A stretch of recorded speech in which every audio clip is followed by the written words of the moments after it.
Back with Talk About It Tuesdays, and today we have the wonderful Steve McNulty. So I shall pass you over. Steve, if you want to sort of give us a bit of an overview of what you do and how you got there, I suppose we can start with that.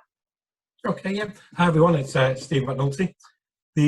What I do now is I sell security services.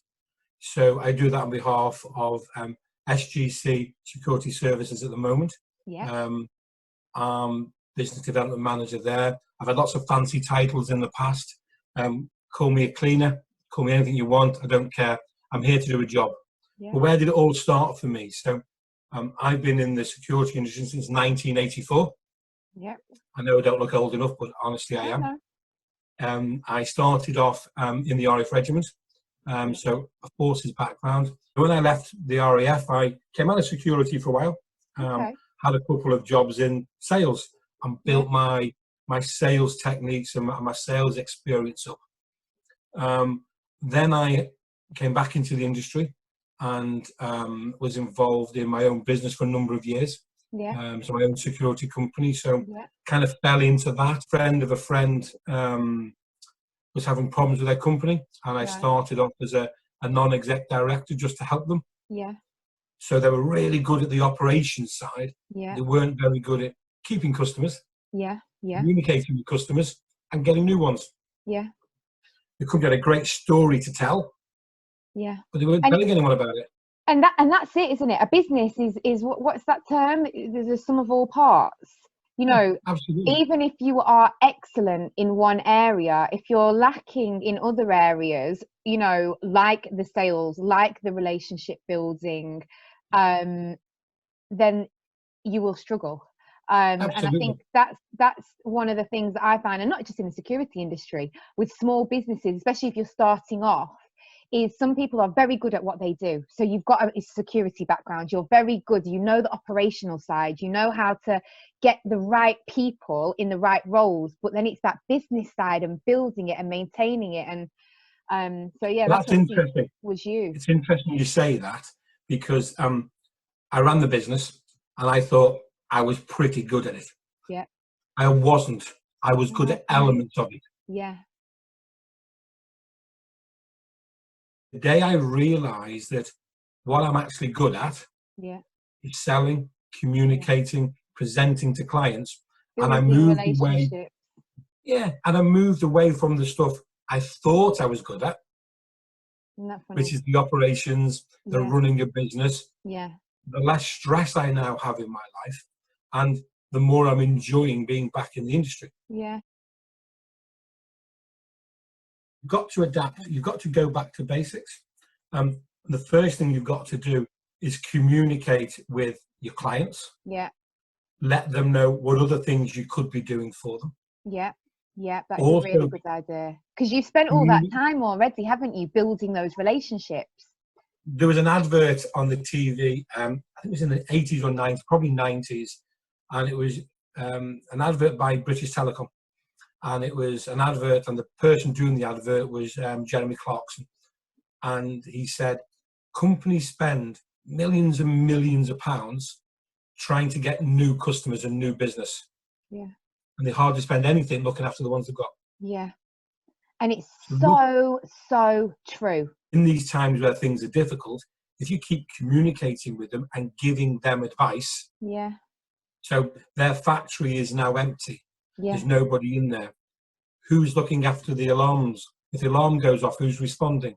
When all this is over, they'll remember you. Yeah, exactly. That's the point. When they need the service again, they'll go, I remember when Steve just rang and we were talking about furlough, and he sent me a link to the government portal that's now explains how to do furlough. Yeah. Steve sent me that. He was thinking about my business. He's my partner. How do you tell the world on LinkedIn, for example, that you're available for work, you want business, without just blatantly selling? Yeah. Difficult. It's very, very difficult. Yeah, and I suppose, I mean, one of the great ways that you have managed to get messages out there without being salesy is your own. You've got your own blogging, haven't you? There's a story about this. So I don't like what I look like on video, Because when I see myself on video, I still You look think I'm great, 21. Steve. But I still think I'm You don't look 21. a day older than 21. I love it. Great. So where I used to work asked me to get more active on LinkedIn. Yeah. And do more video logs. So I started doing these last August. Yeah. The first one I did was walking the cliffs of Devon and Cornwall. And tell everyone what the hashtag is. So the hashtag is hashtag McNulty's View. Hashtag McNulty's View. Yeah, and the McNulty's View is twofold. It's my view on the industry. Yeah. And I always try and do it with an interesting view. Yeah, So, I like it. Very good. McNulty's View is what got me headhunted to the new job I've got. Wow. So it just, that point from that is, even if, you know, you just said before you didn't like how you looked on video. You know, I actually think probably most people don't. This whole time, whenever I do these recordings, I stare directly at the person, at you, whoever I'm talking to. I don't even look at myself because I just put myself off. So it just goes to show when you put yourself out there, you know, you think of an idea, you put yourself out there and you just do it, great things can come from it. And you didn't know what the response would be. You had no idea. And not only did you have no idea because you've never done it before, no one really does it in our industry. You don't really see lots of people doing this. I did about the importance of getting out on a Sunday morning and walking up a mountain in the fresh air because it was good for your mental health. Yeah, I think it's been over the last few years as social media has become more and more everywhere. I think, you know, mental health has been there for a long time. There is a lot of people that have struggled, you know, in some capacity with it, but it wasn't talked about, it wasn't broadcasted because we didn't use social media like we do now. It wasn't the British way to talk about your feelings. Well, that's it, isn't it? And now that everyone posts everything everywhere, it is a topic that I think people are starting to feel more comfortable. I wouldn't say they are very comfortable talking about themselves, but if you know, I commend you for being brave enough to bring it up, especially in an industry like ours. I encourage my kids to talk to me. So if they've got a problem, they just come and talk. And best place to talk is to go on a walk. I walk up a local, it's not quite a mountain, apparently it's 30 metres too short to be a mountain, called Mount in North Wales. And I walk that most weekends just because it's down the road from me. Yeah. And I'll go there on a Sunday, and on a Sunday I'll walk up, normally breathing very heavily because I'm not as fit as I used to be. And I about what's gone on the week before. Yeah, reflection time without ping, ping, ping, ping. Away from the distraction of a phone and work and family, and I get to put things into compartments and think, okay, that happened this week. I'll reflect on how could I do that better. Yeah. What could I do different? Yeah. And it just de-stresses me. When all this COVID-19 stuff started to happen and everyone was starting to have to work from home. Now, I've worked from home for quite a long time now, so I'm into a routine and I'm quite used to it. Yeah. So routine, you mentioned the word routine. Do you think that's the most important part? So I wrote an email to all the staff when I just left at Churchill, and they were on to work from home for the first time. Yeah. And I gave them, I think, about 10 points of things to keep in mind. So routine. About 3 days in, I'm ringing the girls every day to make sure they're okay and how's your mental health and how's you finding isolation, because they're used to being in an office where they're chatting and one of the girls said, I'm really struggling. I said, well, are you sticking to your routine? She says, oh no. She said, I'm getting up at 8 o'clock and I'm having my breakfast and I'm working from my bedroom. I said, well, first thing, you shouldn't be working from your bedroom because that's where you sleep. Yeah. So you're not sleeping properly at night now because you can see your laptop and you spent all day in there. So there's an issue there. I said, what was your normal routine? She said, I used to get up at 6, walk 20 minutes to the train station, 40 minutes on the train on my own when I could reflect and think about and wake up. Yeah. Then a 10-minute walk from the train station to the office. So by the time she got to the office, I was ready to work. Yeah. I said, but you're not doing that now. Yeah. You've broke your routine. And you're wondering why you're struggling a bit.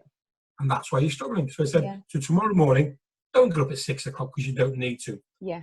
Get up at 7. Yeah. Walk around the block. Yeah. go downstairs and have your coffee and your cigarette in the garden, Yeah. and then go to work on the dining room table.